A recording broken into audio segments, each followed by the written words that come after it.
Pace bene, masih di mia culpa. Saya menonton tadi satu video tentang krisis identitas. Ada orang sekarang bingung dengan identitasnya. Istilah ini bisa saja berbeda menurut konteksnya. Nah, menurut konteks video itu ada orang bingung dengan identitas, saya ini laki-laki atau perempuan.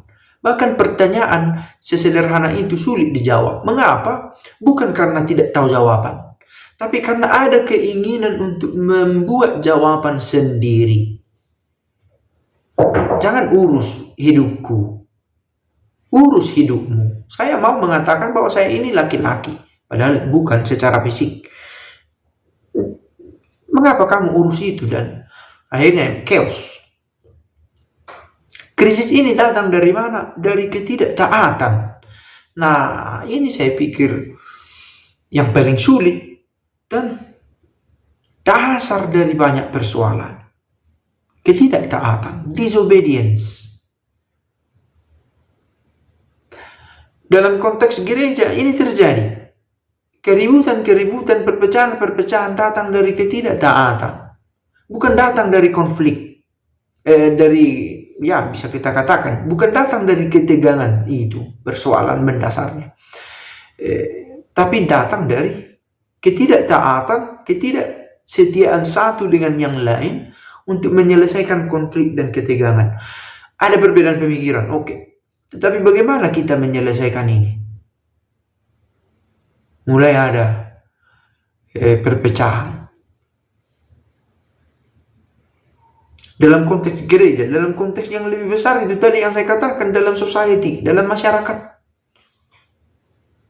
Jangan urusi hidup saya, urus hidupmu. Mulai membuat benteng sehingga orang tidak bisa masuk dan orang tidak bisa membantu kita untuk melihat realitas, melihat kenyataan. Padahal ada yang mengatakan tidak semua yang orang lain katakan itu benar, tetapi tidak semua yang orang lain katakan itu salah. Ada yang benar yang orang lain katakan, dan kebenaran ini memang kadang tidak selalu mengenakan untuk diterima. Karena itu kita memberikan dinding to defense, supaya jangan merasa diganggu. Ini persoalan saya pikir. Dalam konteks yang lebih luas ini tadi, orang tidak mau dikelompokkan berdasarkan laki-laki dan perempuan menurut yang konvensional. Harus dari keinginannya sendiri. Sudah jelas-jelas dari konstruksi tubuhnya, bangunan tubuhnya. Dia ini laki-laki. Tapi dengan saya kan perempuan, ini gender bukan. Mulai dengan teori-teori. Dan ini menyusup sampai kepada banyak aspek, dan banyak juga akademisi-akademisi yang mulai membengkokkan pemikirannya supaya orang bisa diyakinkan. Nah, persoalannya menurut saya itulah yang paling mendasar, disobediensa, ketidaksediaan lagi untuk mau mengikuti kata orang. Benar bahwa tidak semua kata orang itu harus didengarkan, tetapi in contrario, tidak semua kata orang itu harus diabaikan.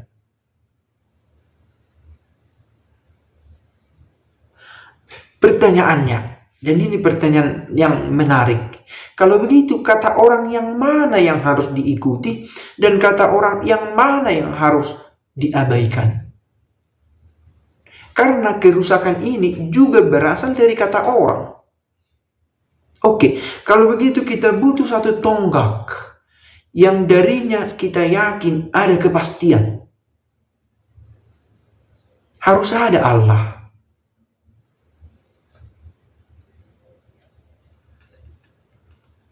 Untuk meyakinkan kita yang saya buat ini sudah salah ini, atau yang saya buat ini sudah pas, harus saya perjuangkan. Harus ada nilai yang pasti.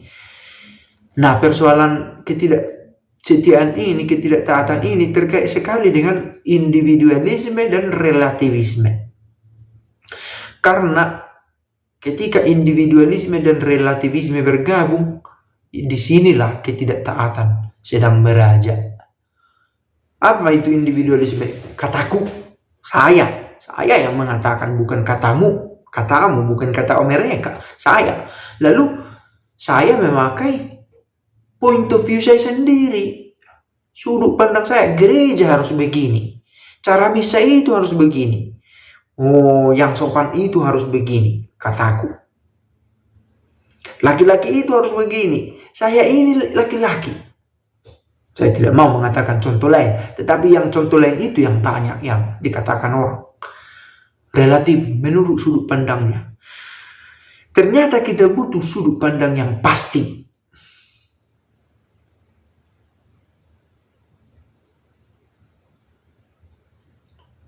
Meyakinkan orang, inilah yang harus kita ikuti. Keharusan ini bukan bertujuan untuk menjebak orang, tetapi untuk sebaliknya justru memerdekakan. Karena kepastianlah yang membuat orang merdeka. Ya, kalau ada satu rumah, oke, kita makan malam ya, katanya, tapi kita nggak tahu jam berapa, kita nggak tahu pasti jam berapa harus pulang ke rumah. Maka ketika kita ada di kota, apa sudah bisa pulang ya? Cemas, ragu, nggak yakin. Kalau kita, mungkin ada yang sedang bekerja, apa saya masih bisa ke kantor lagi ya? Apa saya masih bisa ke pasar belanja lagi ya? Makanya jam berapa? Tak pasti. Tapi kalau sudah dikatakan, kita makan bersama, makannya jam 7. Maka kalau saya ada di kota jam 5, saya feel free, merasa bebas jam 5 di kota duduk-duduk. Karena saya tahu dari sini, dari kota ke rumah itu setengah jam, maka kalau saya pulang jam 6 nanti, masih aposto, semua masih aman. Maka ketika jam 5 saya ada di kota, merdeka saya. Karena saya yakin, kalau jam 6 saya pulang, saya pasti tepat waktu bisa makan malam bersama. Lihat, kita butuh satu kepastian untuk membuat kita merdeka.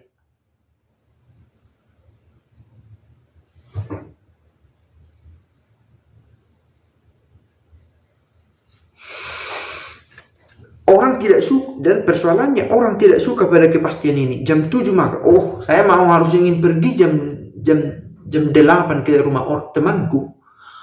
Mengapa harus jam 7? Ini persoalan tadi. Maka dari mana ada ketidaktaatan itu? Mengapa ketidaktaatan ini muncul? Kataku, individualisme. Jangan atur saya kalau harus makan jam 7. Jangan atur. Dan relativisme. Menurutku, bukan jam 7 pas yang makan. Jam 8 lah. Jam 8 pas makan enak. Itu menurut subjektif itu. Memang, kata relativisme ini menyangkut kebenaran menurut pandangan saya. Jam 7 ini jam 7 di jamku katanya. Benar jam 7 tapi di jamku. Ini relatif, tidak ada jam yang pasti yang dipakai. Nah, apa yang mau dikatakan, saya pikir menyangkut bagaimana ketidaktaatan ini menjadi dasar dari banyak persoalan, menjadi cikal bakal dari banyak permasalahan. Maka ini saya pikir kesempatan untuk menganalisis diri juga. Kalau suatu waktu saya mengalami kesulitan, saya mengalami tantangan yang teramat berat, itu berangkat tantangan dalam arti bukan kesulitan dari luar, tapi karena kegagalan saya. Mengapa saya gagal? Karena saya tidak taat.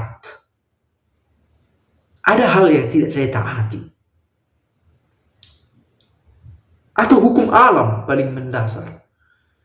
Hukum alam tidak taat sehingga sakit. Dan seterusnya. Topik ini saya pikir masih bisa diolah lebih dalam lagi. Tetapi poinnya saya pikir terang. Ketidaktaatan Tapi itu pertanyaan besar tadi, siapa yang harus ditaati? Harus ada satu titik yang pasti.